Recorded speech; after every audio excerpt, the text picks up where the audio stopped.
safetyfm.com with Jay Allen.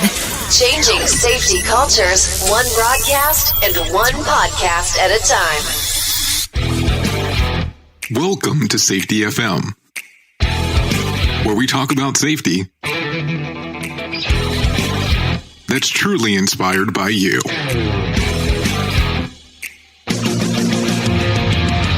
Hello and welcome to Safety FM. This episode of the broadcast and the podcast has been brought to you by Safety Focus Moment. They are consultants that want to help you get to the safety culture that you've been looking for. For more information, go to safetyfocusmoment.com. Hello and welcome to Safety FM. This is Jay Allen. On today's episode, we have Bob Edwards, also known as the Hop Coach. I had the opportunity to meet Bob at a workshop in Atlanta, Georgia. During that workshop, Bob really took a deep dive into something that he called learning teams. And on today's episode, I want you to pay real close attention to the Hop Coach, Bob Edwards, here on Safety FM. Safety FM. Changing safety cultures. One broadcast and one podcast at a time. Hello and welcome to Safety FM. On the line today, we have Bob Edwards, also known as the Hop Coach. How are you doing today? Good. And actually, a lot of people call me Tennessee Bob because that's where I'm from, Tennessee. So, I'm doing great. I appreciate you giving me a call here. We're in quite different time zones, I guess. Well, actually, no, that's a good part about it. We're actually in the same time zone. I actually kind of hide, and a lot of times I'm actually based out of the West Coast, but this week I'm actually in Orlando, so we kind of got this to work out pretty well. Oh, perfect. I was thinking you were out west. Well, and I'll tell the listeners, I had the privilege of actually spending some time with you a few weeks back in a workshop a human and organizational performance workshop that took place in Atlanta that was hosted by you, Mark Yeston, and Todd Conklin. And I have to tell you, I was really impressed with the information. And I came to you right afterwards, and I was telling you that I was interested in you coming on. So I really do appreciate you actually coming on to the show. So I have to ask, and I really just want to have a real good understanding on how did the journey start for you? I mean, when you first started kind of looking into some of this, how did your safety path start? Oh, yeah. So obviously I'm not really a safety professional. I'm an engineer, right? So I guess I should say I'm an engineer with, of course, I always try to be safe, but I'm an engineer and I worked for a large company at the time. And actually, my hop journey started with an argument between me and Todd Conklin because Todd had come to my site to do some training. And so I was actually in a safety role. I was a safety leader at the site. And an event happened, and I had already kind of been a part of the punishing of the person who had messed up. And so I went to talk to Todd about it. He'd been doing some training at our site. And I was liking the training, but it was definitely different than how I thought. And when I explained to him the event and told him what we had done, I was kind of looking for affirmation. And he said, I'm pretty sure you just punished somebody for a human error event. And so the conversation began. So that's how my hop journey began. It was a challenge towards my old way of thinking, where I was, someone had done something and it appeared they just broke a rule, but in fact, I didn't take the time to learn. And it was actually a human error event. And so it was about 7 years ago, something like that, 7.5 years ago, somewhere in that neighborhood. I was going to say, so as Todd and I talked through this, I started realizing that maybe some of the ways I was doing things wasn't actually helping make things better. So I got curious and I started learning and I started thinking and started changing and trying. And anyway, so that was the beginning of my journey, was with an argument with Todd. So when you start looking at that in particular, so you're listening to the answer that he has, and he's telling you what his opinion and what the things that he would apply to it. So how did this all of a sudden pique your interest in regards of saying, well, maybe I'm looking at this in a different way than what I should be? Because I think I saw we say this all the time now, but I think I saw, in this case, the person who had messed up as a problem that needed to be corrected, needed to be solved. And as Todd began to talk to me about this event, he's like, Bob, do you think he came to work intending to do that? And I'm like, well, no, I don't think that. He said, then why are you punishing him? What are you fixing? What do you fix when you punish somebody when they do something they didn't intend to do? And, my mind is like doing like these little backflips. I'm thinking, wait a minute, wait. But he was right. And he and I talk about this all the time. And a lot of times when we're training, we talk about it because we both remember standing in the hallway having this discussion at my site. And he said, and what he said was, would you be willing to try to learn? And this was my very first introduction to what we call learning teams. Would you be willing to try to learn and see if there's more context to this? And in fact, there was a ton more. So I said yes, and we tried out this idea of learning teams instead of investigating, because we'd already done our investigation, and the guy had already been sent home and was punished, and we're being punished, 3 days off, final written warning, all those things that we have in place, right? So we did the learning team, and like, well, good grief, no wonder this happened. So there was all kind of conditions that made it where it would be very easy for this to happen again. And so punishing this guy, matter of fact, this guy, when we did the learning team, of course, we had to bring this guy back in because we include the people that were there, because it's not an investigation. It's really, they're the masters of the work. So let's bring them in and talk to them.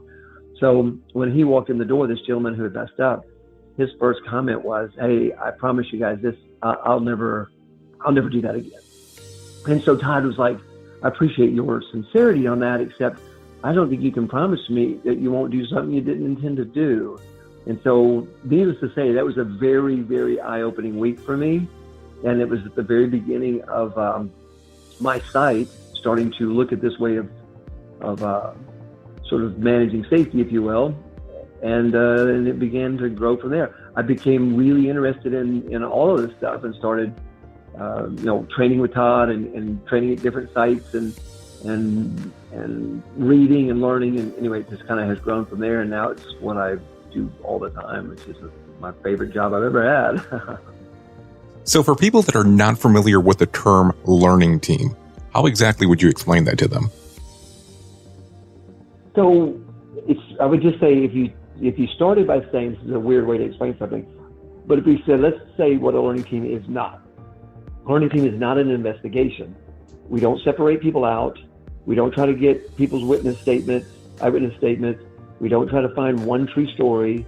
What we do is when some event happens, it could be a safety event, it could be a quality event, it could be an operational upset, and we want to learn about it. We pull people together that are very knowledgeable of the work, and many, if not most times, it's the people that were right there when the event happened, and we just simply learn everything we can about the work conditions, about the pressure, about the information that was flowing, the tools and equipment they had. And so what we're doing is we're trying to look at the overall sort of lay of the land, if you will, the holistic look at what work looked like when this event happened.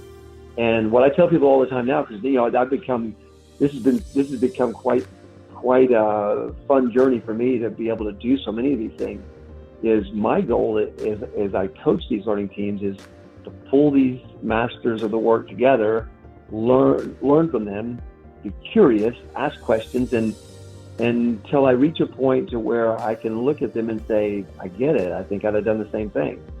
Because if I'm still saying to them, I wouldn't have done that, I think that's still some of my hindsight bias in a way.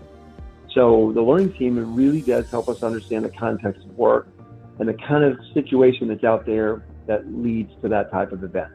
So it's a lot less focused on the actual event itself. Matter of fact, the event is a lot of times not even that interesting. It's kind of obvious. It's way more about the context of the work around that event. So you being a person that has shifted your mindset in regards of how you looked at things in the past and to how the way that you look at things now, how difficult is it for people and organizations to change from let's investigate what occurred opposed to let's learn on the work environment? So it's the Six Sigma answer. It depends, right? It's totally, it's like person by person, conversation by conversation, site by site, leader by leader. Some people embrace this very quickly. I think that I embraced it fairly quickly because within a couple of weeks, I was starting to make all kind of changes in the way I was doing stuff. I think partly for me is that I was doing what I'd been taught to do and hadn't really stopped to take time to think about it. I just simply did it. I knew sometimes that when I was doing it the other way, like punishing people, I caught a guy in a scissor lift that didn't have his fall protection on correctly. He had the leg straps hanging loose, and when I called him down, I told him what he was doing wrong, and he said, "Oh my goodness," he said, "I just came off a break." I said, "I'm sorry, you have to go home. You're getting sent home for 3 days, final written warning." And he said, "Bob, I promise you, I wasn't trying to break your safety rule. I forgot. I just came off break." And I said, "I'm sorry, you have to go home for 3 days." And as he left, I felt sick in my stomach. I'm like, it just doesn't feel right. But I'm like, well, no, firm, fair, and consistent. It's the rule. I got to follow the rule. But I think that when I heard this message, and I kind of, had my eyes opened a bit, I started to realize that the way I was doing it before didn't even make sense. It was harmful to the person. It didn't help the situation. It didn't make things better. So I think I changed fairly quick, but I can also tell you this, I'm more than 6 years into this now and still changing all the time. So I try to be patient when I'm working with someone that's having a hard time changing, because, we've been doing some of this stuff this way for a long time. So sometimes people really, really struggle because they're like, well, wait a minute. We've been told to investigate. We've been told we have to find the root cause. We've been told all accidents are preventable. And so, we've had these mantras forever and big posters and billboards. And so it's different everywhere, I think, and I'm trying to be. I don't know. I guess you should ask somebody that has been around when I've been helping to share this message. I try to be patient because I had to change also, and everybody changes at a different pace. And some people won't change. You know this, right? Some people are there's still people that believe the earth is flat, right? So some people will never change to any of this stuff, and that's the freedom of choice. I'm not saying that a person that believes the older way is Flat Earth Society member, but I'm just saying, we all learn different things, and we change as time goes on, hopefully. I still want to be set in my ways. Like, I don't want to get set in my ways now to where I'm not continually learning. I can tell you people like Annette Cleaver from Clorox and Andrea Baker, one of our colleagues, and Mark Guest. There's so many people that are always like coaching me and teaching me, and I hope I don't lose my ability to be taught, because I think that's one thing that helps, is to be teachable. So how do you feel that behavior-based safety was able to get us as far down the path as it did before people started to realize that maybe that wasn't the best way to approach things? Well, I don't know. I say this, there's some sites that do a lot of the observation stuff, and the thing I say to them is just try something out. But, some sites I think probably do way better at it than others. Some it feels maybe kind of punitive. Some it feels like they're out there trying to, learn and improve. One thing I learned from some of the lean manufacturing folks that I've worked with in some of my businesses, not mine, but the company I work for, they said, why don't we start looking more for operator struggle instead of operator compliance? So even if a person's going out there to do their observation, if they focus maybe a little bit more on, hey, what is the operator struggling with, it might be a different conversation. So I think that behavior-based safety is done a lot of stuff, and maybe there's ways to just keep growing, right? Back in the day, we didn't even ask. We just said, I'm the manager, you're the worker, I tell you what to do. It's classic Taylorism back in, right? That I'm smarter than you because I'm the manager and you're just the worker, you go do what I tell you to do. So we've come a long, long way, but there's still a lot of those things kind of hanging around. So I think learning teams and anything that we're doing could be damaged by some of the old thinking that they put in place at the turn of the century when the Industrial Revolution really kicked in heavy, and we started putting people in these factories and making them work in terrible conditions. So I don't know. I think that I just don't like to battle it out with people. I just like to look and say, okay, what brings value and what doesn't. And so if you're doing good observations and you can expand that and grow that, then do it. If the observations aren't helping you much anymore, then try something new. If the learning teams help, use them. If they don't help, then don't. If 5 whys, I mean, 5 whys is super linear, but it was better than what we had before, which was the one who, right? Who did this? So at least with 5 whys, we expanded our thinking, and now maybe we're expanding our thinking even some more. So when you're talking to someone that believes that we have to have a program in place, and it needs to kind of be like, I need to know how I do process 1, 2, 3, because a lot of the older mentality really kind of falls into those particular guidelines. How do you explain human organizational performance to them for them to comprehend that it's really not a program? Well, so it's actually a really good question. Some companies actually have a HOP program because they need a program. I have nothing shiny, right? I mean, I have these 5 key principles that we all talk about that are doing this stuff, right? And you saw those last week or a couple weeks ago when we were doing our workshop. And it's those 5 principles. It's kind of like Deming's principles. You don't have to have a certain quality program to adopt Deming's quality principles. His principles were brilliant. And so these 5 principles that we've kind of taken from the nuke world and modified a little bit, made them a little more, a little better adjusted for general industry. The error is normal, blame fixes nothing, systems drive behavior, learning and improving is vital, and response matters. So you take those principles and you can apply them to anything. Your lean program, your Six Sigma program, anything you do, ISO, quality programs, whatever. So I think people are seeing this for the most part as helping us to sort of improve the programs we have. But there are certainly some programs, some places that absolutely have, and they've done a brilliant job. I don't ever say what you should do. I just share this message and share some stories and teach some some methods around operational learning, and then people and companies can build what they want for their organization. I think that they would know better anyway than me. So if they need a program, I think, sure, put a program together. And what's really cool is some of the companies that have put programs together will absolutely share them. It's just the coolest thing to me to see competitive companies say, here, well, no, don't, you don't have to reinvent everything. Here's what we've done. Look at it. If it helps, use it. So it's kind of cool to see how so many people are sharing this stuff. The funny part is when you start having this conversation with people, and at least I can only tell you from my experience, is when I start talking about this, they want to know, what are we looking for in regards of timeline? So it kind of still has some of that old mentality of how quick can we change the culture to hop from behavior-based safety? So when you run into strange questions like that, what do you try to explain to them?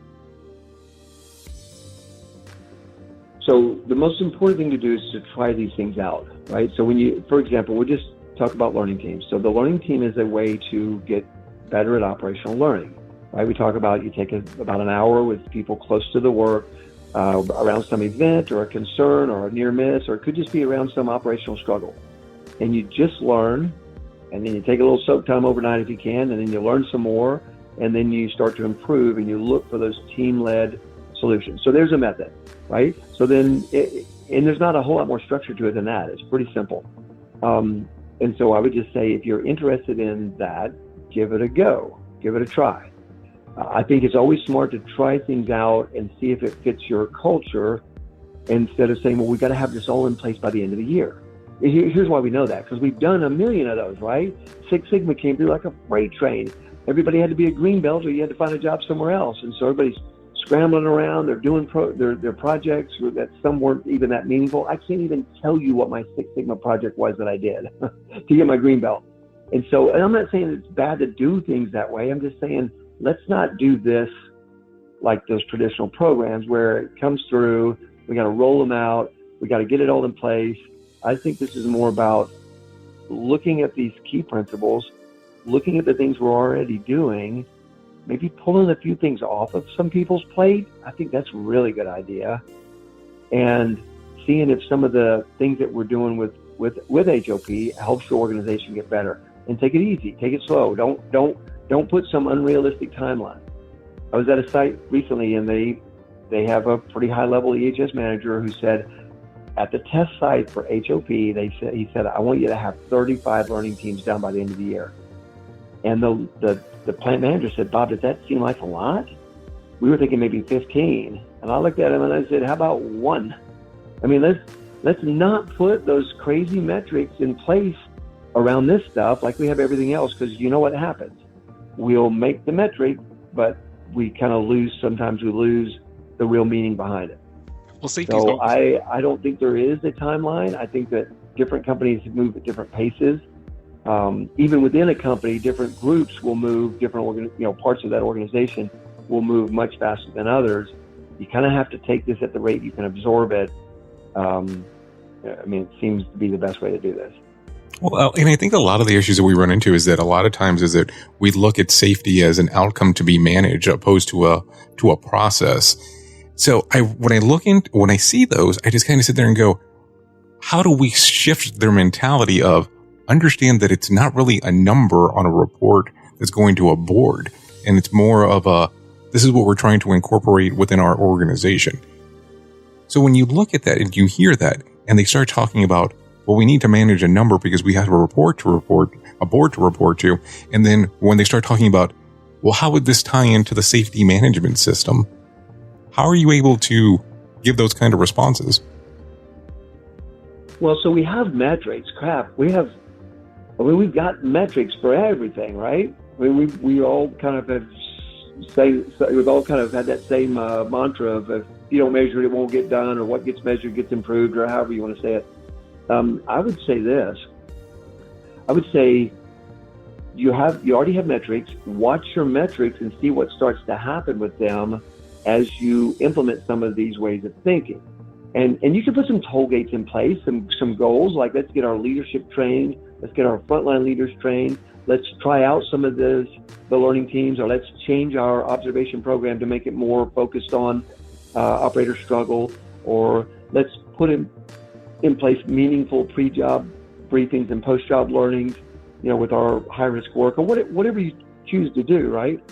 And then you can look at your metrics and see if the metrics still matter, and then also see if the metrics, if they're changing, but be aware that like one site, they really did great with this stuff, and because they became so open and honest and were talking about stuff, their recordable rate went up, but their severity rate went down, and their workers' comp went to like an all-time low because they were finally able to talk about stuff. People would come forward with their issues and injuries because they weren't worried about, we setting the million-hour clock out front.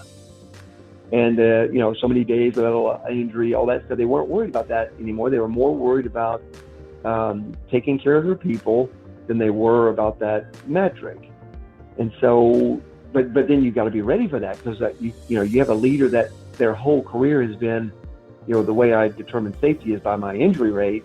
And now you're telling me my injury rate may go up? Well, yeah, it may if people aren't reporting, but guess what? They're still getting hurt. They're just not talking about it because you've made it so punitive, or it feels punitive if I get hurt. So yeah, so it's a really interesting thing, because I would say this whole thing is more of a movement. That may sound kind of like I'm a hippie or something, but it feels more like a movement than it does a program. Even with companies that put a program in place, because those 5 key principles can be applied to all of the things we already have in place right now. And it is a shift, it's a paradigm shift for sure for most organizations and most people. Well, some people that don't truly understand HOP end up saying, well, it sounds like this is more of when they're using the word program, that does not hold the actual employee responsible for what's going on. What would you say to those people? So I'd say accountability has changed so much in my thinking over the past 6 years. It used to be accountability was, okay, who screwed up? Who did this? Who is accountable for this mess? Now, and I've heard all sorts of different things, but I'm a practitioner. I just go do this stuff. I just do this a bunch.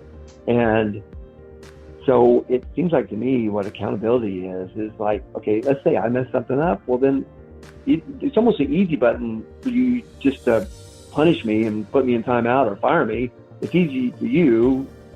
It's hard on me, but it's almost like the easy button. The hard button or the hard way to deal with this, and I'd say real accountability is if if I messed up, then I got to also help straighten this out. I don't walk away from it. I'm like, no, I because it's true. Some of this stuff happens, and it's triggered by people making, bad choices and shortcuts or whatever, right? But they might have done it 1,000 times and it worked out great, but then it didn't, and then now it's a mess. And so wait, you don't walk away from the mess. We got to dig in and clean it up. And so there's accountability. And then if you have me working in a really tough environment where I don't have the right tools and I don't have the right time and whatever, then that's your piece of the accountability. So I think accountability changes from who's to blame, as in we did in the past, more to okay, who all has skin in the game here that can help make this better? And I'll tell you this, I think that if I screwed something up and I help straighten it out, I help make it better, less likely to happen in the future, I think that's restorative. It not only restores the organization, if I really didn't mean to do this. Now, if I meant to do it, well, then I'm a terrorist, right? But I didn't mean to do it, right? So if I didn't mean to do it, I already feel bad about it, but now I get to be a part of making this better. It helps restore me and the organization. I think it's kind of healing. Does that make sense? Oh, that absolutely, it makes sense. Because it seems. And so it totally changes the conversation around accountability. Accountability has a whole different feel now than it did to me, 7, 8 years ago. And let's reference that for a moment, if you don't mind. You referenced the 7 to 8 years ago. So when you heard the message of HOP for the first time, and you said things changed, and you were learning more and more about it, what all changes did you put into your life once you heard this message? Well, so like 7 or 8 years ago, I was actually a safety leader at this large manufacturing site, and I was very much kind of a safety cop.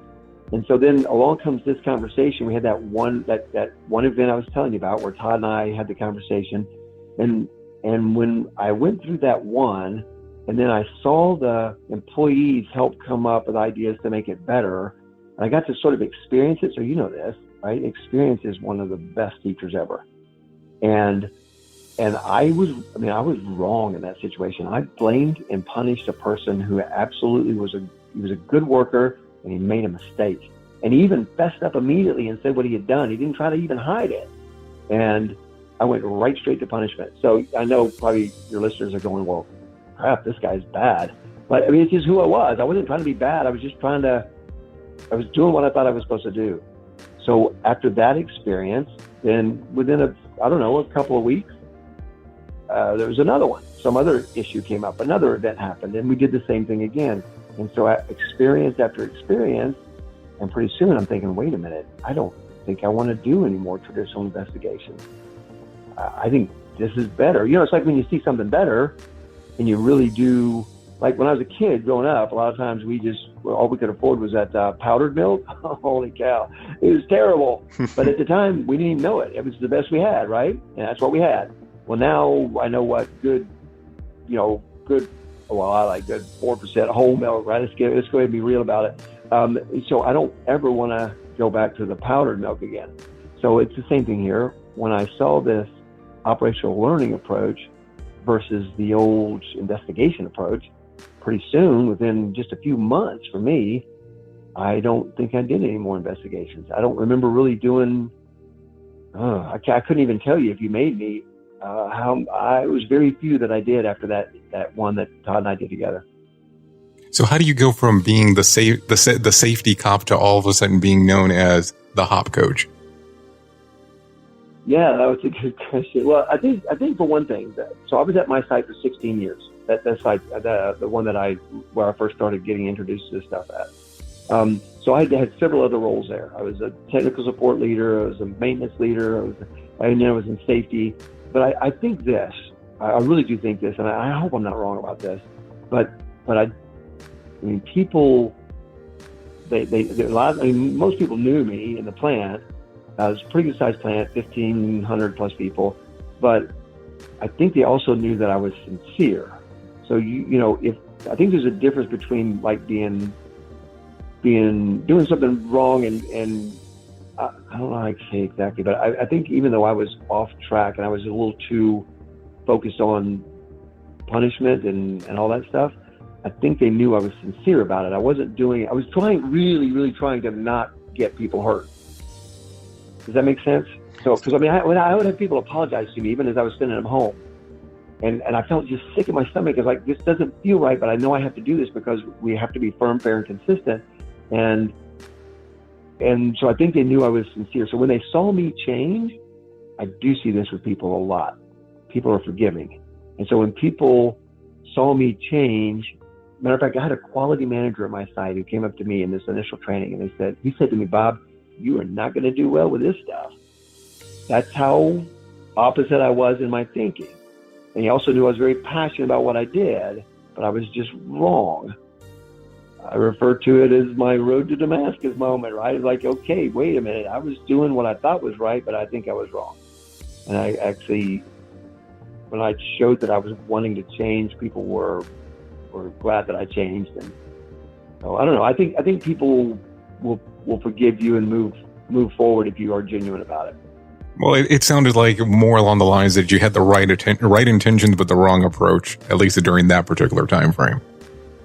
Exactly. Because people knew this. They could count on me. Like if there was a problem, they call me. Man, I'd be out there. I bought the best PPE. Wasn't as a safety person at the time. I mean, it was my few years there as a safety in an actual safety role. I poured myself into it. I don't think that people would say I did it and I just kind of hung out and didn't really do much. I mean, I really poured myself into it. But I think you're right. I think I had the right intentions, but the wrong method, the wrong approach. But it's what we were all taught. I mean, we were all taught about how to do these audits. I did an audit one time, and I'm a maintenance guy. And then I was a maintenance manager. I was at an audit at a site, an old factory, and they said, don't walk past you write up every single electrical finding. I said, I'll have 5,000 by noon. I will completely swamp this. This maintenance team they'll never get out from underneath what I can find. I'm not bragging. It's just, it was an old factory. Anybody with any experience in maintenance can find thousands of things wrong. But that was the old way that they taught, right? You go in, what they call it, the seagull effect, right? You swoop in, you do your audit, right? Kind of like the seagulls swoop in, crap on them, leave, right? And there they are with all these things that they got to go do, along with, oh, by the way, they got to keep the factory going. But that's how we were trained to do audits. Come in, don't help them fix anything, but go in and tell them what they're doing wrong. On this journey, for example, as we started questioning more, we changed our audits. So I was on part of an internal audit team. We would go in for 2.5 days in an audit and then take 2.5 days and help them fix everything we could.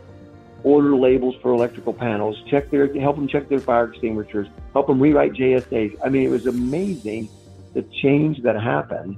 When we would leave at the end of the week, they would have a handful of things to do, and we would have helped them get better.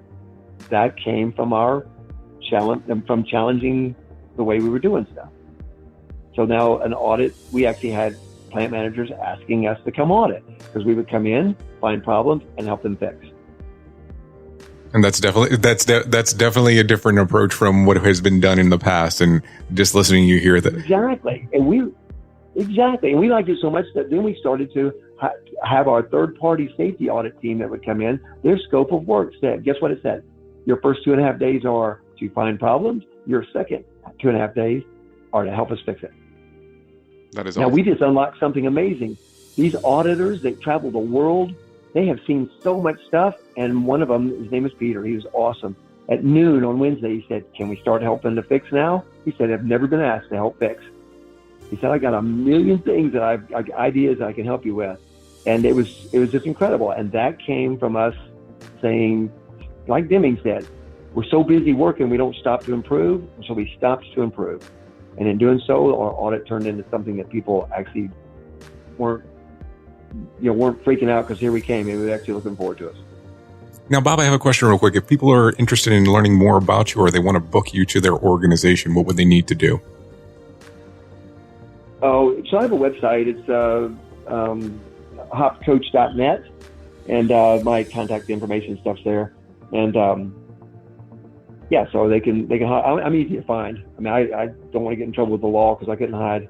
I'm easy to find. So just you just type in Bob Edwards Hop Coach. And my number's there, my email's there, just give me a holler. Glad to help out. Well, the other great thing about it is, I was so glad you came to the. Oh, I'm sorry. I said the other great thing about it. The other great thing about it is that your actual calendar is on your website. So if people want to know exactly when they can book you, they can see it right there in a living color. Yeah. That's my. I have to credit my son-in-law for that. He said, "Dad, you got to have a better web presence." So he put that together for me. So it makes it nice where people can look out into the, if they see some dates they want, they can just grab them and it'll send me an automatic email. And then I was so glad you came to the workshop. Did you like the way that it was like 3 separate days so a person could come to any one of those 3? Because we kind of have evolved over the couple of years we've been doing these to try to make it to where day 1 was like fundamentals, day 2 was learning teams, day 3 was workplace fatalities. What did you think about that? Did that seem to make sense? Oh, I thought it was a great idea because you had options. So it wasn't like you were stuck going to a workshop for all 3 days. If, let's say, for instance, you already had 2 out of the 3 items or one out of the 3 items, you had the option on what you wanted to pertain to. I thought it was an excellent idea. I loved the way that it was actually handled, and everybody had such different stories on how they got to this journey and their different approaches. So between the stories, and I have to tell you, the learning team portion that you covered, it was a full day, but there was so much information in that day of the workshop. Not that there wasn't information on the other 2 days, but just seeing that eye-opening event to a lot of the participants that were there of going, wow, this really makes sense. And the guy that was at the table in front of me, I think his table ended up having like 6 sheets of worth of information. And this was kind of like just a made up scenario. So I was just impressed on how he was gathering the information so quickly and how it was really just clicking its way through to him. I know, it was fun, right? And it's super interactive. I always have a blast with that because it's everybody gets to kind of try this stuff out, see what they think, right? It's a great place. Like you can mess up in there and it's no big deal because it's just a scenario. I mean, it's just a simulation. It's not, an actual event. Well, actually, it was an actual event, but we just kind of built it into our training and added and adapted to make it, more fun. But yeah, it's so good. Well, I'm glad you came to it and really glad that you enjoyed it. We really enjoyed doing them. And so we're always looking for feedback as to whether, this new approach is good or better, so I'm glad you like that, the way we've got it set up. And it's so much fun to work with Todd and Mark, and Andrea was missing from that one, but she did the last one with us, and so she'll be at the next one. And so it's fun working with the 3 of them. It's quite an honor to be able to hang out with them. Well, Bob, I appreciate you coming on to Safety FM, and thank you for being on today. Yeah, no problem. The views and opinions expressed on this podcast are those of the host and its guest and do not necessarily reflect the official policy or position of the company. Examples of analysis discussed within this podcast are only examples. They should not be utilized in the real world as the only solution available, as they are based only on very limited and dated open source information. Assumptions made within this analysis are not reflective of the position of the company. No part of this podcast may be reproduced, stored in a retrieval system, or transmitted in any form or by any means, mechanical, electronic, recording, or otherwise, without prior written permission of the creator of the podcast, Jay Allen. Join the fun on social media and find us on Facebook at Safety FM.